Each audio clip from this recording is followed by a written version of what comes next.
Hora H do Agro, com Kellen Severo. Oferecimento Ihara. Agricultura é a nossa vida. Ihara. Consórcio Nacional Valtra. Seu sucesso em nossos planos. Olá, sejam muito bem-vindos ao Hora H do Agro, um programa onde discutimos e analisamos os temas que mais importam para o agronegócio brasileiro. Vamos aos destaques de hoje. Governo Lula vai vender arroz importado com preço tabelado aqui no Brasil. A gente vai discutir as vantagens e desvantagens da intervenção no mercado brasileiro do cereal.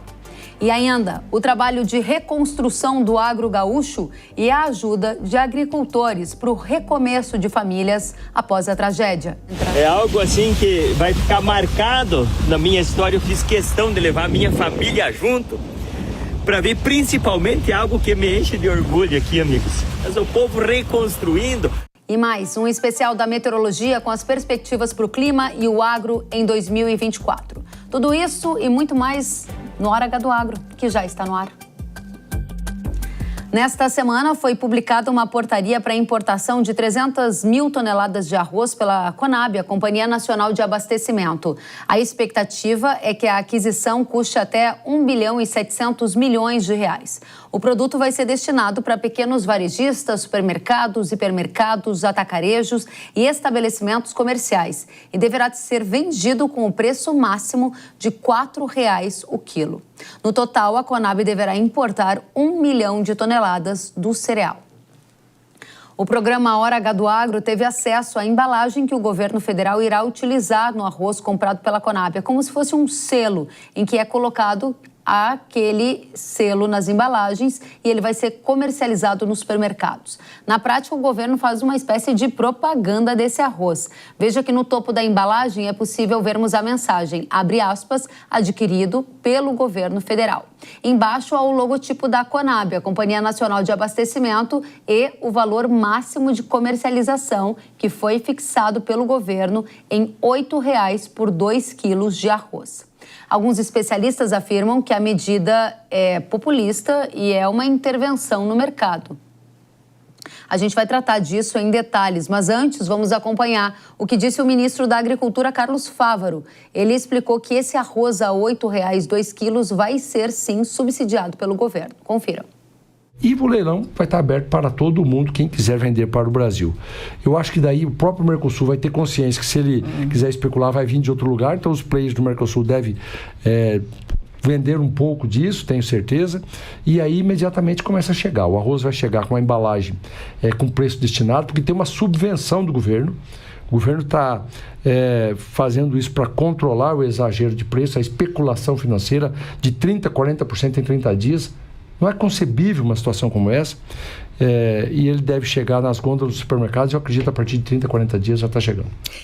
Durante o evento no último sábado, o presidente Lula disse que ficou nervoso porque viu o arroz com um preço alto nos supermercados. Vamos conferir. Esta semana eu fiquei um pouco irritado porque o preço do arroz num pacote de 5 quilos no supermercado estava R$ 36,00. No outro estava 33. Eu chamei o Paulo Teixeira, que é ministro do Desenvolvimento Agrário, chamei a Conab, que é a nossa companhia de abastecimento, chamei o ministro Fávaro, que é o ministro da Agricultura, e nós decidimos. Arroz e feijão é uma coisa que nós brasileiros não sabemos e não queremos abrir mão. Por isso eles têm que estar num preço que o povo mais humilde e trabalhador possa comprar. E por isso tomamos a decisão de importar 1 milhão de toneladas de arroz para que a gente possa equilibrar o preço do arroz nesse país. Bom, a gente vai direto para o painel, conversar agora com pesquisadores, com analistas políticos, para a gente entender os efeitos dessa medida do governo de importar o arroz que vem de fora e mais, e autorizar a compra de arroz de fora do Mercosul sem impostos até o fim do ano. O agro brasileiro tem se manifestado, especialmente agricultores familiares do Rio Grande do Sul, atingidos pela tragédia, que temem efeitos muito danosos ao mercado, especialmente com aumento da oferta, depreciação do preço e um futuro incerto para esse mercado. Vamos tratar disso em detalhes com Felipe Serigati, que é pesquisador da FGV Agro. Seja muito bem-vindo, professor Felipe. Olá, tudo bom? Muito obrigado pelo convite, Kellen. Obrigada a você pela companhia. Luiz Felipe Dávila, comentarista da Jovem Pan News, uma satisfação também tê-lo conosco. Seja muito bem-vindo. Olá, Kellen. Olá, professor Felipe. Vamos começar a nossa conversa. Serigati, primeiro para você. Qual é a sua avaliação sobre essa decisão do governo de trazer arroz de fora, justamente nesse momento em que arrozeiros do Rio Grande do Sul, agricultores familiares que produzem arroz, vivem uma das maiores tragédias climáticas, né? Com inundações, perdas de lavouras. Além disso, o governo decidiu que vai tirar os impostos até o final do ano para autorizar arroz de fora do Mercosul. E, por fim, vai tabelar preço de arroz. Esse conjunto de medidas é saudável? Então, vamos lá por partes, né? Então, primeira ressalva que a gente tem que colocar de cara é que, gente, importar não é pecado, tá? Então, se houver necessidade de importar um produto, que seja feito. Mas a questão aqui é, efetivamente, qual que é a necessidade de trazer esse arroz subsidiado do mercado internacional, tá? Ontem saíram ali os números do IPCA 15, e pelos números do IPCA 15, ou seja, né, foi a primeira medida oficial da inflação após a tragédia lá no Rio Grande do Sul. O mercado esperava até uma alta no preço de alimentos. No entanto, o que nós encontramos no caso do preço do arroz foi uma contração do seu preço, uma contração de 1,25%. Ora, por que o preço do arroz ele caiu nessa última divulgação? Porque, na verdade, o preço do arroz já vem alto já faz algum tempo, atingindo o seu pico, na verdade, no início desse ano. Por que o arroz está caro? Isso não é apenas aqui no Brasil. Devido a questões climáticas, especial destaque para o El Niño, houve quebra de safra no leste asiático, que são os principais produtores do planeta, só que eles também são os principais consumidores. Diante disso, a Índia reteve exportações de arroz. A Rússia, também ali quase como um mecanismo de arbitragem, também reteve exportação desse cereal e o preço no mercado internacional ficou mais elevado. Então, está tendo problema de desabastecimento? Não, a gente não está vendo isso. Então, a importação subsidiada faria sentido se tivesse um problema de desabastecimento. Por si só, uma importação para você tentar derrubar preço já não seria algo saudável. Só que os números divulgados essa semana pelo IBGE, sequer uma elevação do preço do arroz foi observado, ao menos até o momento. Então, você está falando que não tem problema nenhum em importar, é parte do mercado, o problema é importar sem necessidade a partir dessas informações que você traz. A minha pergunta vai para você, Felipe Dávila. A medida do governo foi acertada? O governo tem feito uma sinalização para a população dizendo que ninguém vai pagar caro pelo arroz. O que você acha disso? Um desastre de decisão, por 3 razões. Primeiro, que o preço do arroz subiu no momento de crise, ou seja, nós tivemos o pânico da população, evidentemente traumatizada pelo que aconteceu no Rio Grande do Sul com as enchentes. Nós tivemos um bloqueio temporário das estradas. Nós tivemos problemas com emissão de nota fiscal, problemas burocráticos do mercado, e os preços já se ajustaram não só pelas razões que o Felipe acabou de mencionar, mas o Brasil teve uma safra de 600 mil toneladas acima do ano passado no arroz, então não tinha nenhum risco de desabastecimento do mercado. Foi uma subida temporária do preço e já está se ajustando conforme as coisas normalizam. Então, foi uma medida populista que utiliza dinheiro público para subsidiar essa compra, para fazer propaganda. Parece aquela coisa de preço tabelado da época do Sarney. Lembra os fiscais do Sarney, que é o supermercado? É uma coisa absurda. E outra coisa, vai prejudicar principalmente a rentabilidade dos pequenos e médios agricultores do Rio Grande do Sul, que foram os que mais sofreram já com o desastre. Então, é uma política populista desastrosa, que todo subsídio tem um custo para a sociedade e, pior, ao prejudicar a renda desses agricultores, provavelmente lá na frente o governo vai ter que dar um outro subsídio para esses agricultores para que eles possam continuar plantando, porque senão o sinal que você vai fazer não vamos investir na próxima safra porque acabamos de perder dinheiro nesta safra por causa de uma política desastrosa de preço controlado pelo governo. Professor Serigati, o Felipe Dávila acabou de falar sobre uma política desastrosa e faz menção a esse tabelamento de preço, ou seja, o governo definiu que o quilo do arroz tem que ser vendido a R$4, ou seja, uma intervenção, é a mão do governo no mercado dizendo que esse arroz que ele comprou tem que ser vendido pelo preço que ele estabeleceu como o melhor preço. No curto prazo, para alguns, essa pode parecer uma medida muito boa. O problema é que a gente tem ciclos econômicos e impactos nas decisões até de plantio aqui do Brasil, porque se eu não tenho garantia do preço que eu vou receber pelo produto que eu decidi investir, por que eu vou investir nesse produto? É assim que funciona um ciclo econômico e a intervenção do governo na decisão dos produtores? Pois é. Então, como o Felipe Dávila colocou, você tem um custo, né, em torno dessa política, uma política que tem um desenho que a gente já testou várias vezes lá no passado. Fica curioso a gente insistir nessas soluções que não entregaram o resultado. E vamos lá. Então, no discurso, o presidente Lula comentou de importar 1 milhão de toneladas, mas se eu não me engano que a portaria está comentando 140, 170 mil toneladas, de um volume total de 10 milhões e meio de toneladas, tá? Esse é o número mais recente da Conab. Então, essa é a safra 23-24 brasileira de arroz. Não é essas 140 mil toneladas que vai mudar o preço de equilíbrio desse mercado, tá? Vai favorecer, de um lado, quem conseguir ter acesso a esses pacotes de arroz mais baratos, mas há um custo para os cofres públicos, não só um custo elevado, mas a pergunta é, realmente é necessário incorrer nesse custo? Há necessidade de alocar esses recursos para conter uma alta do preço do arroz que, de acordo com o próprio IBGE, sequer aconteceu? Ok, de fato, os preços no atacado, ou seja, aquele que as indústrias estão adquirindo junto aos produtores, teve elevação. Só que a gente está olhando para o consumidor. Até o momento a gente não viu esse repasse, provavelmente vamos ver esse repasse na próxima divulgação do IPCA, mas não sabemos a intensidade disso.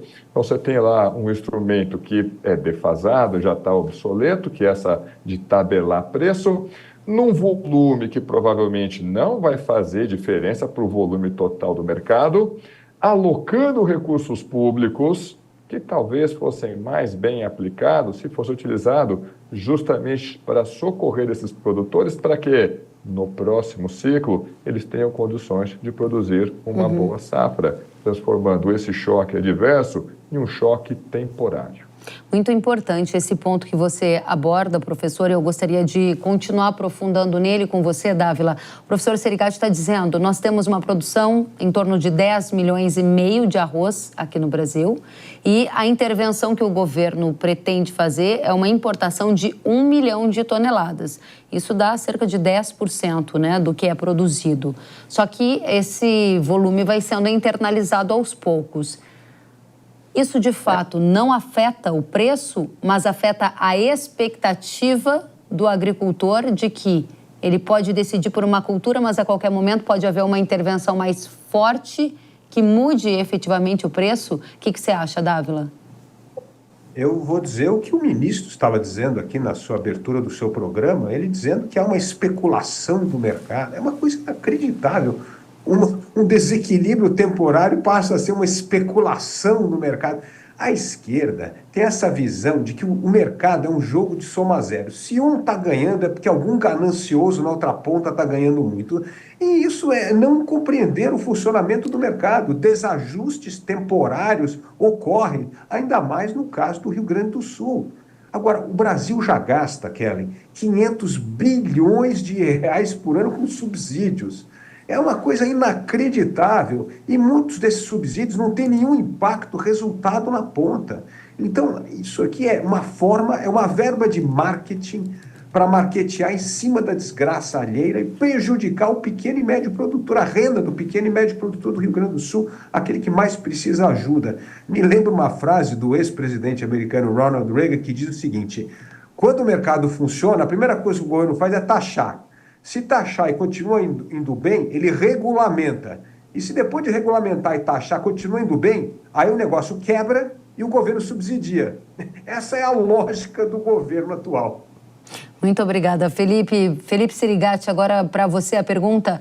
Eu gostaria de voltar no ponto que você estava trabalhando anteriormente. Você acha que essa medida do governo de importar até 1 milhão de toneladas é insuficiente para mexer com o preço a ponto de desestimular o plantio entre agricultores brasileiros?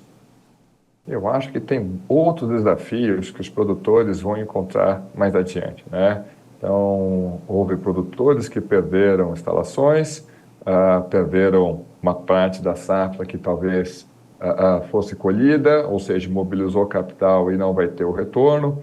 O mais importante é fazer com que esses produtores possam permanecer no mercado. Então, o agro é uma fábrica a céu aberto, haverá ano de safra cheia, haverá ano com quebra de safra. O importante é não transformar esse choque adverso em um choque permanente, que ele seja um choque temporário. Então, vai ter perdas? Ok, pode ter perdas no ciclo, mas garantir a esses produtores as condições para que no próximo ciclo, então numa segunda rodada, eles tenham condições de produzir e voltar à sua trajetória de equilíbrio de longo prazo. Veja que a tragédia que aconteceu não é um fenômeno que nasce no mercado, influencia o mercado, sem dúvida alguma, mas não é um problema de mercado. Daí que tem que transformar esse choque em algo temporário. Uma das estratégias justamente o quê? Dar condições para que esses produtores possam, no próximo ciclo, se tiver condições financeiras, se as condições do solo estiverem adequadas, possa retomar a sua produção tal qual fazia antes da tragédia. Qual é a vantagem dessa medida anunciada pelo governo, professor Serigatti? A vantagem depende para quem, né? Então vamos lá, para os risicultores, não vejo vantagem nisso. De novo, acredito que os recursos que seriam alocados nessa política poderiam ser alocados em suporte a esses produtores. Você garantiria uma oferta de arroz, não só agora, mas também no próximo ciclo. Do outro lado, quem é que pode se beneficiar disso? Talvez o governo, com essa peça ali, quase que de propaganda, é quem que tiver acesso a esse arroz mais barato. E veja, não necessariamente vai ser as pessoas mais pobres. Então, ou as pessoas nas regiões mais afetadas. De novo, onde que esse mecanismo funcionaria, faria mais sentido? Se você tivesse um problema de desabastecimento. Aí você tem que fazer esse produto, dado que o mercado não está conseguindo funcionar. Mas até o momento nós não tivemos problemas recorrentes de desabastecimento de arroz no país. Muito obrigada, professor Serigatti. Felipe Dávila, alguma vantagem nessas decisões do governo? Eu citei aqui 3 medidas, né? As medidas de tirar os impostos para o arroz que vem de fora do Mercosul, sem limite de volume até o final do ano, mais os leilões e, por fim, a decisão de 1 milhão de toneladas internacionalizadas com um teto de preço. São pelo menos 3 medidas. Quais as vantagens que existem nelas, se é que existem? Olha, eu diria quais deveriam ser as vantagens. A primeira dela, o professor Serigatti acabou de mencionar, é ajudar os agricultores, ajudar essa turma a plantar a próxima safra e recuperar os estragos que teve de infraestrutura. A segunda medida fundamental, Kelly, você sabe que um dos maiores gargalos da agricultura brasileira é a falta de armazenamento. Então nós podíamos aproveitar essa desgraça no Rio Grande do Sul para ter um investimento do Ministério da Agricultura em armazenamento de grãos. Essa é a melhor coisa que pode fazer, inclusive para que esses pequenos e médios agricultores não tenham que vender sempre na hora da colheita da safra, que é o pior preço. Então nós poderíamos ter um investimento importante nisso. E o terceiro investimento que a agricultura sempre pede é a melhoria de infraestrutura. Nós já sabemos disso. Então, armazenamento, infraestrutura e um crédito para que esses produtores que tiveram perdas, sim, não só de safra, mas também perdas materiais, pudessem tomar coragem para continuar investindo no campo. Muito bem. Eu quero agradecer Felipe Serigatti, pesquisador da FGV Agro. Muito obrigada. Volte sempre, professor. Eu que agradeço. Prazer estar aqui conversando com vocês. Da mesma forma, agradeço Luiz Felipe Dávila, comentarista da Jovem Pan. Volte sempre. Muito obrigado, Kelly. Muito obrigado, professor Serigatti. Até a próxima. Até a próxima. E a gente vai em frente porque nessa semana a tragédia que atingiu o Rio Grande do Sul completou um mês. Dados atualizados da Farsul, que é a Federação da Agricultura do Estado, indicam prejuízos de cerca de 3 bilhões de reais. Isso sem considerar as perdas com maquinário e infraestrutura. A expectativa da federação é de que o governo federal apresente novas medidas de socorro para o agro gaúcho. Em meio a essa tragédia, agora produtores rurais voltam ou tentam voltar à sua vida e à lida no campo. O produtor rural lá do Paraná, Laércio Della Vecchia, foi até o Rio Grande do Sul para ver de perto essa reconstrução do estado. Vamos conferir. Olá, amigos, estamos no Arroio do Meio. A cena é de guerra. Dá só uma olhada onde é que a água subiu. 42 metros de altura. 42 metros de altura. Esse é o rio? É o rio Taquari. Olha só aonde que parou os entulhos. E aqui, amigos, foi um prejuízo incalculável, inestimável. Aqui, nessa região aqui, principalmente, foi muito arrasado. E olhando para isso, eu faço uma pergunta. Muitas vezes a gente reclama de qualquer coisa na nossa vida. Ah, o dia não foi bom, os negócios não deu certo, a produção não foi boa. Gente, os nossos problemas são muito pequenos. Olha para isso aqui, ó. Olha o tamanho da destruição, como nós, seres humanos, somos dependentes da natureza, da força de Deus. É algo assim que vai ficar marcado na minha história. Eu fiz questão de levar a minha família junto para ver principalmente algo que me enche de orgulho aqui, amigos. Já se vê várias bandeiras gaúchas, o povo reconstruindo, a união das pessoas, a solidariedade. A gente vai agora conversar com o Laércio Della Vecchia para ouvir dele o que ele percebeu lá no Rio Grande do Sul. Ele que é agricultor do Paraná, foi até o estado gaúcho e está participando dessa reconstrução, ajudando agricultores. Laércio, seja muito bem-vindo. Olá, amigos. Satisfação imensa em estar junto com vocês nesse momento difícil em que o Rio Grande do Sul passa, mas é importante nos darmos as mãos e sempre pensar no futuro. Laércio, você resolveu sair do Paraná e ir até o Rio Grande do Sul para contribuir com esses agricultores que tentam recomeçar. A gente há pouco mostrou um vídeo seu bastante impressionado com o tamanho da destruição, mas também mexido com a união que você tem percebido entre agricultores nessa reconstrução. Conta pra gente. Eu tenho muitos amigos no Rio Grande do Sul e eu fiz questão de, junto com a minha família, com os meus filhos, para eles verem a realidade do Rio Grande do Sul, como que eles estão passando. O Rio Grande do Sul vem de 2 anos de quebra de safra por causa da seca e agora uma chuva muito além do esperado, causou muitas devastações. E ali nós vemos o lado humano, como que a natureza é soberana, como que a gente é pequeno diante da natureza e como que é importante a solidariedade, a ajuda, as pessoas em mutirão, limpando casas, trabalhando, ajudando, levando principalmente fé, esperança, ânimo para os nossos amigos. E assim, é importante, os meus filhos, quando foram junto comigo, nós dormimos num abrigo. Quando eles vieram para casa, eles falaram para mim: nossa, pai, como a nossa cama é boa, como o nosso chuveiro é bom. Então, isso é uma realidade que eu convido todos que, se puder, se fazer presente lá no Rio Grande, vão trabalhar algum dia voluntariamente, vocês vão aprender muito com vocês, e quando a gente retornar às nossas casas, nós vamos ver que todos os nossos problemas são pequenininhos, perto da tragédia que eles estão passando.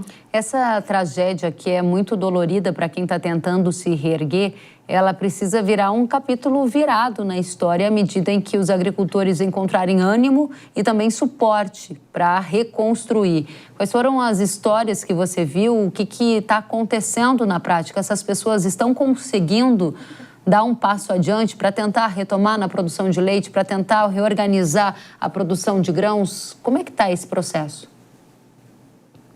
O primeiro processo que os produtores vão precisar fazer em suas propriedades é ter motivos para ação, é ter fé, porque muitas propriedades não sobrou nada.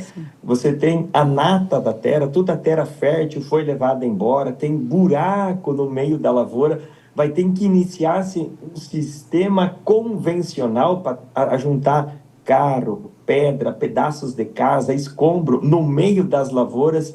É preciso também fazer toda uma reconstrução desse solo como se fosse uma área de abertura.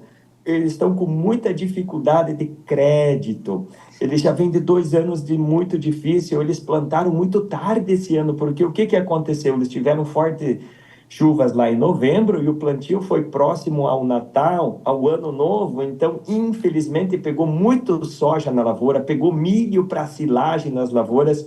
A maioria dos animais, infelizmente, morreu. O que sobrou agora depende exclusivamente de doações de todos que puderem ajudar de qualquer forma, porque as lavouras foram devastadas. Sim. E aí que vem o mais importante: quanto tempo vai demorar para essas lavouras voltarem a ser produtivas? Precisa empenho, tempo, dedicação e investimento para tornar essas terras novamente produtivas. O que passou por lá foi um cenário de guerra. Sim. É realmente desafiador, a gente vê as imagens da sua presença lá e também você teve a oportunidade de conversar com avicultores. A gente vai convidar você e a nossa audiência para ver um pouquinho dessa conversa. Um avicultor que perdeu cerca de 56 mil pintinhos e a gente vê a vontade dele de reconstruir. Vamos ver. Olá, amigos. Estamos junto com o Jorge aqui no município de Estrela, Rio Grande do Sul. Aqui a água do rio Taquari subiu muito. Aqui, Jorge, são quantos aviários são? 3 aviários. 3 aviários que ficaram embaixo de água. Completamente. Tava no momento da inundação, tava cheio? Estavam alojados pintos 12 e 14 dias. Quantos pintos? 56 mil pintos. Que ficaram... Tudo submerso. Tudo submerso. Aqui, amigos, olha o tambo de leite, o que sobrou. A casa. Eu cheguei aqui, o Jorge mostra para nós aqui, ele estava em cima da casa, remendando a casa, arrumando, limpando, e algo assim que me deixa encantado. A força, a perseverança. Aí, os motores se desmontou. Quantos motores tem para desmontar, Jorge? 120 motor elétrico. E como é que você faz? Se desmonta? São desmontados, lavado, trocado o rolamento, secado e montado de novo e testado. Olha só aqui que legal, tudo muito bem organizado, ajeitando. A propriedade foi arrasado. Quero mostrar para vocês aqui o jardim que vocês tinham. Aquela é da tua mãe? É, da mãe. Viu? A hora que eu cheguei aqui, o Jorge em cima da casa, as filhas dele limpando, estavam cantando, né? Organizando. Essa casa aqui é uma casa quase centenária. 1940 foi feito. Viu? E olha como que ficou dentro, só pra gente ter uma noção. Olha aqui que o pessoal tá organizando para limpar. Olha como é que é limpar. Dá só uma olhada o quanto que tem de lodo, de barro. Como que ficou os cômodos da casa. Olha esse jardim, que coisa mais linda que era. Olha o cuidado, o capricho, tudo que tinha. Hoje está bastante destruído, mas eu tenho certeza que em pouco tempo isso aqui vai voltar a ser o que era antes. Jorge está fazendo a parte dele, está fazendo mais do que ele pode. E uma coisa eu aprendi com o Jorge. Olha o sorriso dele, desde que eu cheguei aqui em cima da casa, sorrindo, reconstruindo. Esse é o espírito gaúcho, não tá morto quem peleia. E com a ajuda de tudo, isso aqui um dia vai voltar à normalidade. Não tá morto quem peleia, sorriso no rosto do Jorge, apesar de todos os desafios. Isso é o que mais te impressionou na sua passagem pelo Rio Grande do Sul? É a força do povo para voltar às suas casas, às suas propriedades, limpar o barro, varrer a sujeira, arregaçar a manga e torcer para que o crédito venha e que o plantio retome, a suinocultura retome, a avicultura e assim por diante? Sim, o senhor Jorge ficou marcado aqui no meu coração. Quero voltar a visitar ele novamente. Eu tenho certeza que a propriedade dele vai se reestabelecer graças à ajuda de todos, do empenho dele mesmo. E no Rio Grande do Sul é tudo muito bem organizado, muito bonito, e o povo vai voltar a fazer isso. Muitas vezes o que precisa é uma injeção de ânimo, é disparar um gatilho, essa vontade de reagir. Então tem várias campanhas agora de adote um produtor, vai ser algo bem interessante em que os produtores, por exemplo, na nossa família ou na nossa comunidade, nós podemos adotar um produtor lá do Rio Grande do Sul e ajudar ele no que precisar. E lembrando que isso, amigos, vai ser por muito tempo, até eles restabelecer esse solo voltar a ser produtivo, vai longe. Mas eu tenho certeza absoluta que o Rio Grande do Sul, com a ajuda de todos, vai voltar a ser o que era e vai ser uma grande história. Laércio, que bacana, você é uma pessoa com uma energia muito vibrante, que bom que você foi lá compartilhar um pouco da sua energia, levar ânimo para esse restabelecimento dos agricultores, e gostei muito dessa ideia, dessa iniciativa Adote um Produtor, porque não basta uma medida de ajuda durante um mês. Esses agricultores vão precisar, de fato, de apoio contínuo, e se a gente esperar só do governo, pode ficar mais difícil. Que bom que tem agricultores ajudando agricultores, um dando a mão para o outro. Muito bonito, muito bacana. A gente torce para o recomeço e para o resultado, né, para o sucesso do Rio Grande do Sul num futuro não tão distante. Obrigada, Laércio, por estar conosco e dividir conosco um pouco da sua passagem pelo Rio Grande do Sul. Volte sempre. Eu que agradeço, Kelly, muito obrigado pela oportunidade de estar aqui. O povo gaúcho está realmente passando pela maior dificuldade já vista, mas eu tenho certeza que eles vão superar isso. E nós, por mais pequena que seja a nossa parte, nós podemos ajudar a levar ânimo, contribuição. Todo mundo torce por vocês, que Deus abençoe a todos. Obrigada. Volte sempre, Laércio. Obrigada pela sua presença. Adote um produtor. Ficou muito bom essa mensagem. Ficou muito boa essa mensagem. Laércio Della Vecchia, que é produtor rural, esteve no Rio Grande do Sul acompanhando a reconstrução do agro por lá. E a gente vai adiante porque algumas reportagens estão relacionando o agronegócio com a tragédia que atingiu o Rio Grande do Sul. Uma delas, divulgada nos últimos dias, cita o avanço da produção de soja no estado, mostrando um gráfico com a área destinada à cultura. Já outra matéria associa o consumo de carne com as mudanças climáticas e casos extremos, como o do estado gaúcho. E finaliza dizendo que as escolhas que fazemos para a nossa alimentação é que acabam determinando o futuro do planeta e as tragédias que a gente pode presenciar. A gente vai conversar sobre esse assunto com Jorge Lemansky. Ele é chefe-geral da Embrapa Trigo, está em Passo Fundo, no Rio Grande do Sul, e vai tratar para a gente de desmentir essa relação entre o agro e a causa de um evento extremo como as enchentes no Rio Grande do Sul. Jorge, seja muito bem-vindo ao Hora H do Agro. Olá, Kelly. Muito obrigado pela oportunidade de nós compartilharmos informações que fazem parte da ciência, né? E que a Embrapa no Brasil tem uma contribuição para que a oferta ambiental brasileira se transforme em alimento, fibra e energia a partir da conversão da luz solar pela fotossíntese, né? Que fixa carbono, que larga o oxigênio para melhorar a respiração da atmosfera, né? E que nos dá a oportunidade de continuidade dos humanos no planeta. Jorge, diga pra gente, o agro não é o causador, não tem uma relação direta com eventos extremos como as enchentes que a gente viu no Rio Grande do Sul? Algumas reportagens estão relacionando a expansão da área plantada de soja e até afirmando que o consumo de carne bovina contribui para esse evento do Rio Grande do Sul. Contribui? O nexo da ciência indica que o regime de chuvas hídricos nos continentes é determinado pelos oceanos. Efetivamente, nós vivemos uma adversidade climática extrema neste momento, desde o ano passado e este ano presente no Rio Grande do Sul, em especial. E essa adversidade climática, ela atinge tanto o setor urbano quanto o setor rural. O agro tem sido basicamente parte da solução dos eventos de mitigação da processo de descarbonização, tem sido parte da soberania alimentar brasileira, praticamente, e também oferecendo comida, segurança alimentar para grande parte do mundo. O agro continua a ser a principal vantagem comparativa do país para o seu desenvolvimento econômico e social.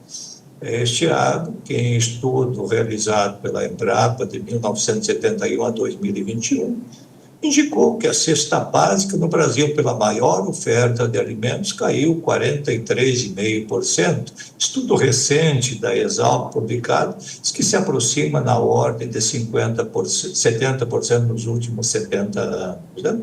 Então, os benefícios econômicos, sociais e uma agricultura toda ela tendente à sustentabilidade remete ao entendimento diverso dessas observações. O agro tem sido parte da solução do Brasil, o agro tem sido parte de manejar a oferta ambiental em benefício da sociedade e da segurança alimentar dos povos. Por que essas ideias costumam ser veiculadas em momentos como esses e por que elas acabam ganhando tração, porque mais gente acaba compartilhando esse tipo de conteúdo que relaciona consumo de carne ou até a plantio de soja a eventos extremos como esse que a gente viu no Rio Grande do Sul? Nós temos uma característica dos humanos. Toda fala de alguém, ela sai do seu eu em relação a. E existem interesses que buscam evidenciar alguns aspectos. Existem modos de nós enfrentarmos a vida, viver a vida ou sofrer a vida.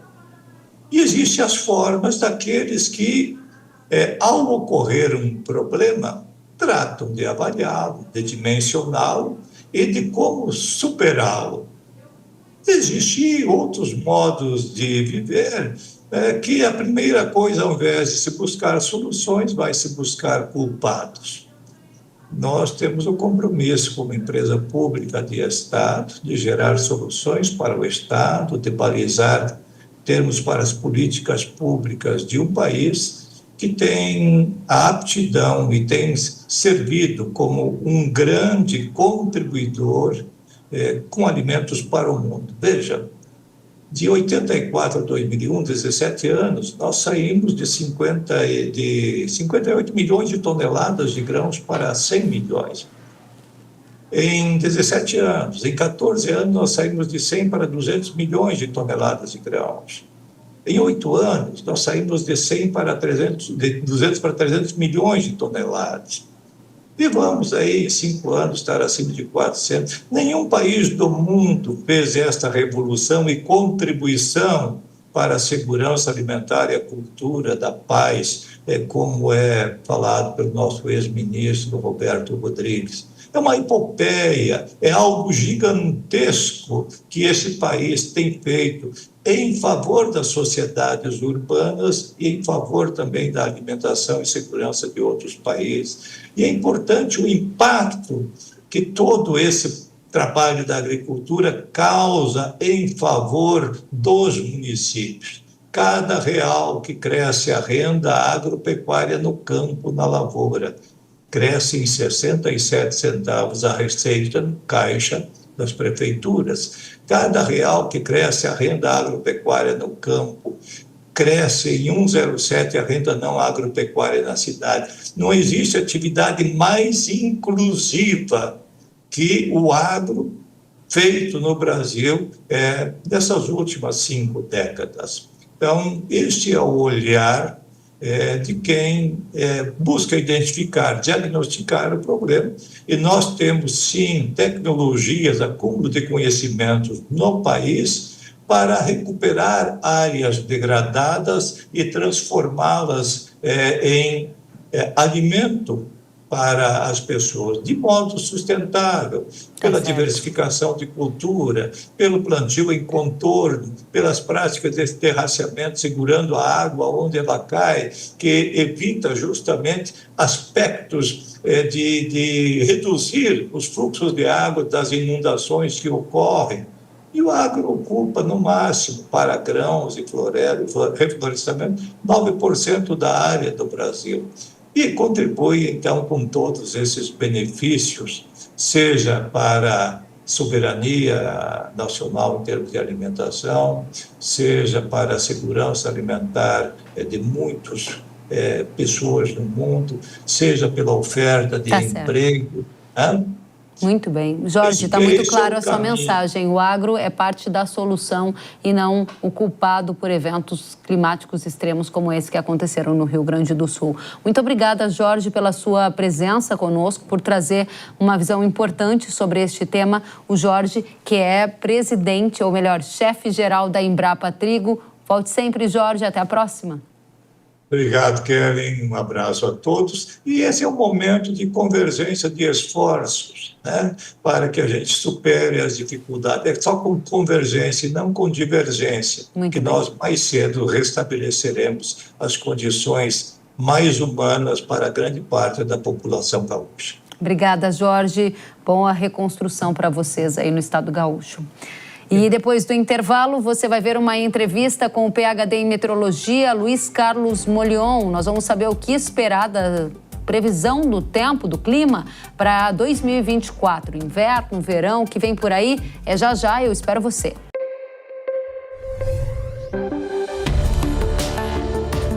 O agro, setor que movimenta a economia brasileira, gerando renda, emprego e oportunidades para toda a população.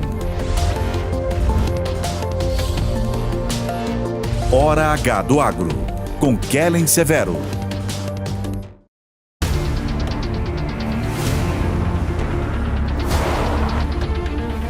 Chegou o Terminus, o novo inseticida da Irrara. É sua mais potente arma contra os percevejos, com formulação inovadora, que potencializa o controle rápido e prolongado, com flexibilidade para uso em todo o ciclo da soja e do milho. Confie no poder supremo de Terminus, da Irrara. Produto de uso agrícola. Venda sob receituário agronômico. Consulte sempre o engenheiro agrônomo. Zico, eu tenho a dica certa para você que não leva apenas sua carga, mas impulsiona o progresso. O consórcio MAGE Volkswagen Caminhões e Ônibus é ideal para ter seu caminhão novo, aumentar ou renovar a sua frota. Zero de entrada, parcelas a partir de R$ 2.800 e aqui o cartão vermelho é para os juros. Dê o primeiro passo para essa vitória. Consórcio MAGE Volkswagen Caminhões e Ônibus, a estrada da conquista começa aqui.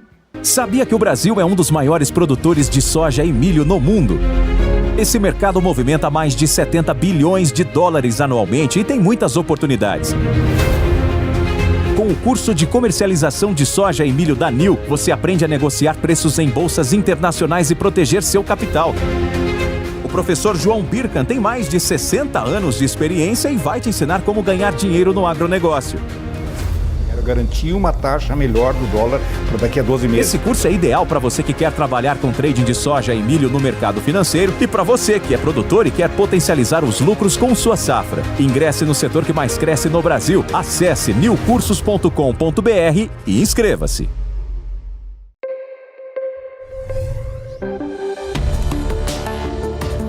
O agro, setor que movimenta a economia brasileira, gerando renda, emprego e oportunidades para toda a população.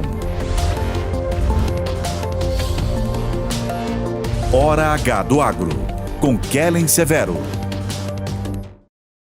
Estamos de volta com Hora H do Agro aqui na Jovem Pan News.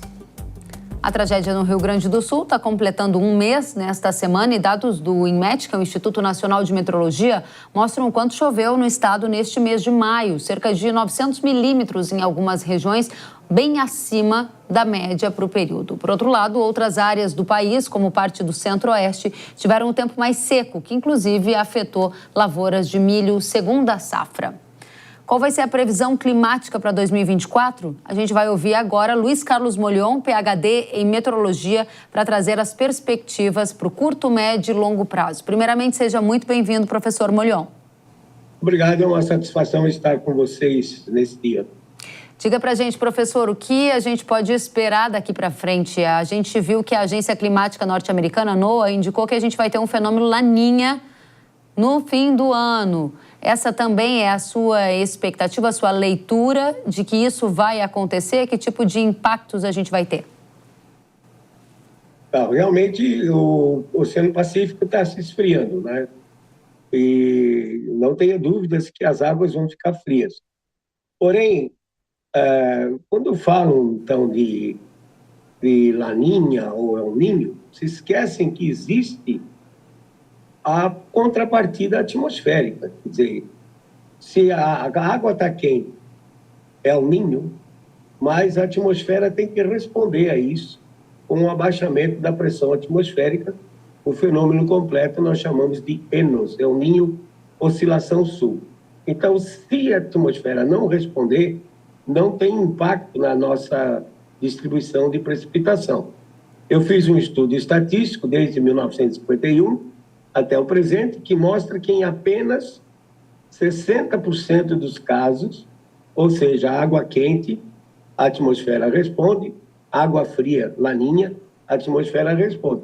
Em 40% dos casos, não. Então, eu diria que nesse período passado foi anunciado que tínhamos El Niño, mas na realidade não tínhamos El Niño. Tínhamos apenas água quente, porque a atmosfera não respondeu. Da mesma forma, nós continuamos monitorando. O Pacífico está começando a se esfriar, mas o Atlântico está muito quente. Em algumas regiões, o Atlântico está com 3, 4 graus acima do normal. E o Atlântico é a nossa grande fonte de umidade, tá? Então, se a atmosfera não responder ao resfriamento de água, certamente não vamos ter impacto na distribuição da nossa chuva em todo o território nacional. Diga para a gente essa confluência, essa análise sobre os oceanos versus essa previsão de um Laninha. Ao cruzar essas duas informações, o senhor acredita, a partir desses dados que tem disponível hoje, que nós teremos uma condição climática no Brasil mais parecida com de um Laninha clássico, que deveria diminuir chuvas no sul e aumentar em áreas do centro-norte, ou não é possível confirmar isso neste momento? Eu acho que, nesse momento, o nosso cenário climático ele é parecido com o ano de 2005, em que nós tínhamos águas frias na região do Pacífico e tínhamos águas aquecidas no Atlântico. Lembrar que os oceanos eles constituem 71% da superfície do planeta e são eles que comandam a distribuição da chuva, conforme foi falado aí pelo doutor Fernando, né? Então, nós vamos aguardar agora para ver se realmente vai haver um acoplamento entre a água fria e a atmosfera. Eu, particularmente, acho que não vai haver. Nós vamos continuar nesse regime que nós estamos tendo de frentes frias, massas de ar polar que sobem em direção à região equatorial e massas de ar tropical quente, úmido, indo para o polo. Lembrar o seguinte também, que nós tivemos uma situação muito inusitada, que na última semana de abril, a estação de Vostok, na Antártica, ela registrou uma temperatura de 80 graus negativos, quando a média para o mês de abril é 65. Então, essa diferença que existe entre os oceanos tropicais estarem aquecidos e as temperaturas da Antártica estarem muito baixas, quando essa diferença é muito grande, predomina o regime de trocas de massa de ar com frentes frias vindo da Argentina, passando pelo sul do Brasil e chegando até a região equatorial. Então, devemos ter, nesse período ainda de abril e junho, devemos ter ainda excesso de chuva no sul, podendo passar ou pelo Rio Grande do Sul, ou, como já aconteceu há 15 dias atrás, passar em cima do norte da Argentina e do Uruguai, ou mesmo passar um pouco mais ao norte, no Paraná e no estado de São Paulo. Então, a previsão é que tem ainda chuva de abril a junho, com um cenário semelhante a 2005. Toda a costa leste brasileira teria, então, chuva acima da média e o centro-oeste com chuvas abaixo da média. De julho a setembro, praticamente não sobe no Brasil como um todo. Então, estaríamos dentro da média, não tem grandes problemas, mas ainda persiste chuvas acima da média, principalmente em Santa Catarina e Paraná. Professor... Em outubro a dezembro, a gente deveria ter cuidado, porque as chuvas vão ser muito esparsas, muito isoladas, e é possível que já o sul do Rio Grande do Sul já tenha chuvas abaixo do normal, especialmente outubro, que é um mês que chove muito no Rio Grande do Sul, está com chuvas abaixo do normal, e parte do Mato Piba, parte do Maranhão, parte do Piauí, estarem com chuvas um pouco abaixo do normal, possivelmente aí da ordem de uns 20 a 30 milímetros por mês, e no caso do trimestre de outubro a dezembro, daria aí uma redução de 60 a 90 milímetros, em torno de um total acumulado em torno de uns 330 a 340 milímetros.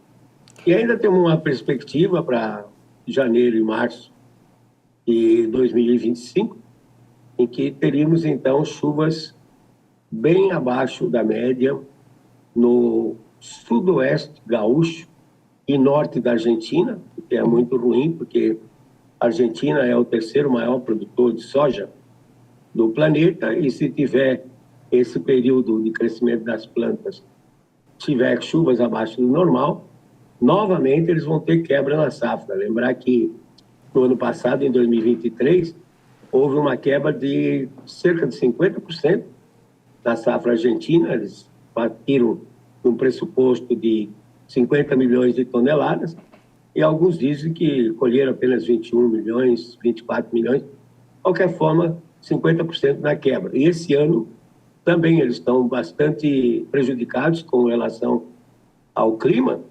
As chuvas têm passado um pouco mais ao norte, e pode ser que tenham também uma quebra aí em torno de 30% a 35%, particularmente no milho. Então, de janeiro a março do ano que vem, eu espero redução de chuva praticamente na parte leste do Brasil, pegando então a parte de Goiás, Tocantins, a costa norte, mas na costa norte já chove bastante nesse período. Então, se houver uma redução de 10%, 15%, não terá impacto significativo, uma vez que para um cultivo de soja, por exemplo, uma soja de 120 dias, uma evapotranspiração média de 5 milímetros, aí teria um consumo de 600 milímetros, e certamente vamos ter essas chuvas necessárias.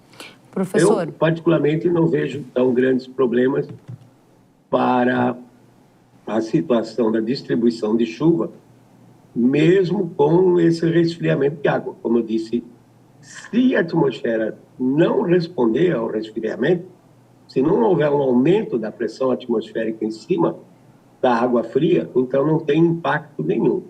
Lembrar que, estatisticamente, 40% das vezes a atmosfera não responde. E aí predomina esse regime de frentes frias, né? Massa de ar polar, frio e seco, subindo, e massa de ar tropical, quente e úmida, descendo. Na interface é o que nós chamamos de frente fria. Com relação ao inverno, então, a gente pode esperar temperaturas mais baixas se espalhando pelo país como um todo, com uma probabilidade de ter uma geada moderada agora no início de junho, possivelmente uma geada mais forte na terceira semana ou quarta semana de julho, que, sob o ponto de vista de clima, é onde ocorre a maior frequência de geadas fortes, e uma terceira geada na terceira ou quarta semana de agosto, que seria considerada já uma geada tardia. Então, professor, mas de qualquer forma, a temperatura deve permanecer um pouco mais baixa.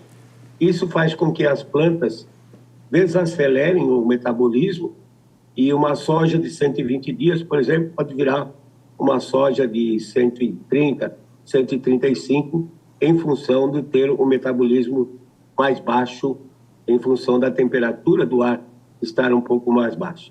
Professor, agora a gente vai dar um passo adiante. Eu sei que você é um crítico das teses de aquecimento global e olha para as condições climáticas, atento a essas notícias, atento aos oceanos, a todas essas questões. O que a gente pode esperar para os próximos anos?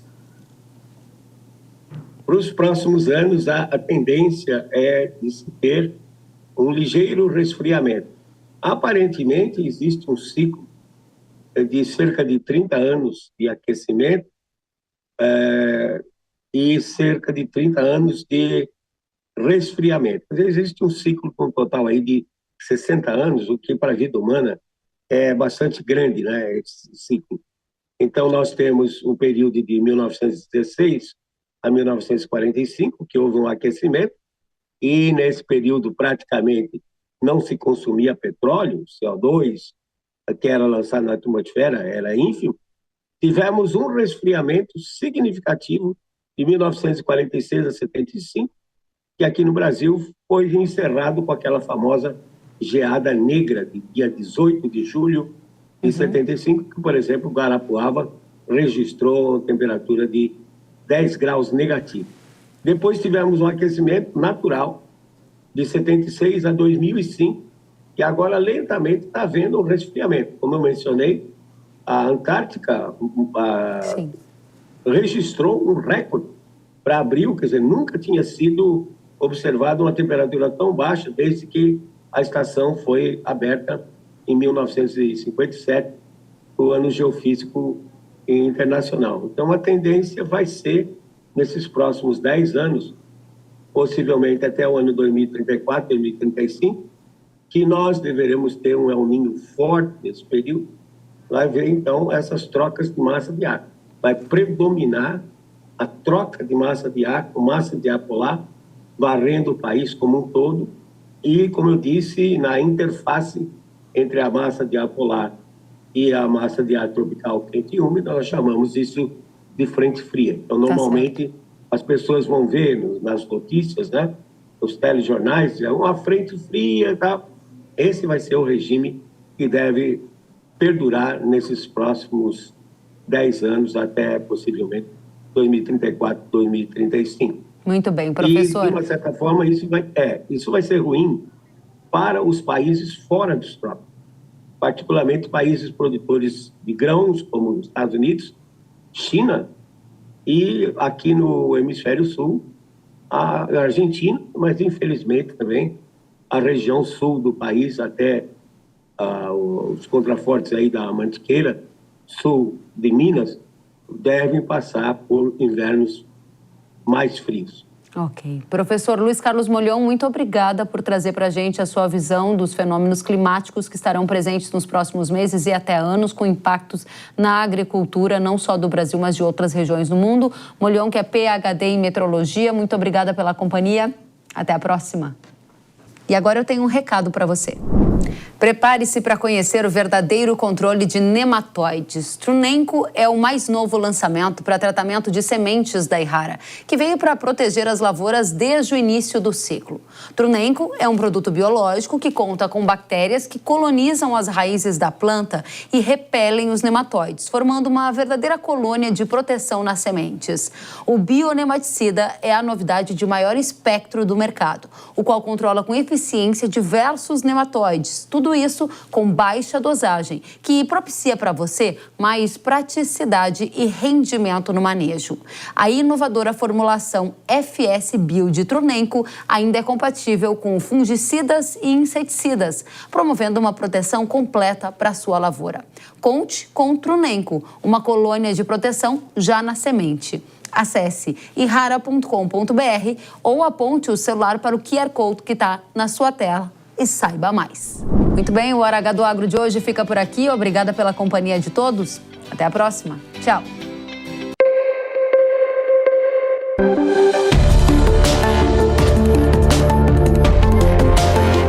Hora H do Agro, com Kellen Severo. Oferecimento Irrara. Agricultura é a nossa vida. Irrara. Consórcio Nacional Valtra. Seu sucesso em nossos planos. Realização Jovem Pan News.